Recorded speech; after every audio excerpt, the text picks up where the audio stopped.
Kaya, hello papa. Masakit man tanggapin na mawala ka sa aming piling. So ngayon, nandito na sa huling hantungan. Sana masaya ka sa piling ng Diyos at huwag kang mag-alala. Hindi namin pabayaan si mama tulad ng dati at walang pagbabago doon.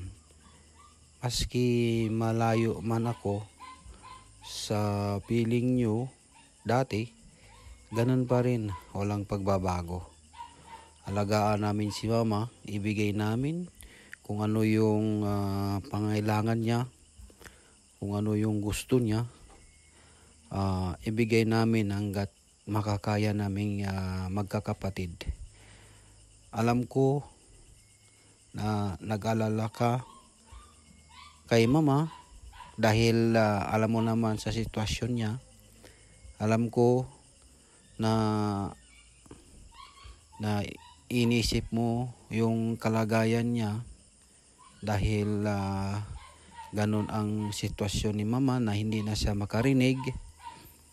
Huwag kang mag-alala. Alam naman namin na kung ano ang dapat naming gawin. At hindi din pabayaan si mama sa mga kapatid niyo po. Alam naman nila kung ano yung dapat nilang gawin. At huwag kang mag-alala. Dito din kami. Ang tatlo niyong mga anak, nandito lang po kami. Hanggat kaya namin, tulungan namin si mama. At huwag kang mag-alala pa, dito lang po kami. Okay? So ngayon, hinatid ka na namin sa iyong bahay kung saan manatili ka dyan. At pasensya na hindi kita madalaw araw-araw dahil alam mo naman na nasa malayo ako. At pasensya rin sa lahat ng mga nagagawa ko na hindi ko nagampanan, na alam mo naman nasa malayo po ako. Ikaw na po bahala sa kung nandito ka pa naman, magtingin-tingin kay mama.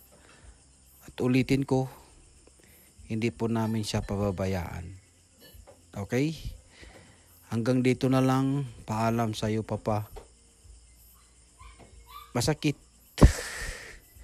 tanggapin. Pero lahat naman tayo pupunta dyan. Kaya huwag kang mag-alala. Baka balang araw, magsama-sama tayo dyan sa piling ng may kapal. Okay? Hanggang dito na lang at babalik na naman din ako kung saan ako, yung pamilya ko.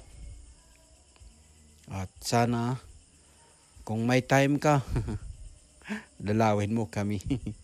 Okay? Okay. Bye-bye.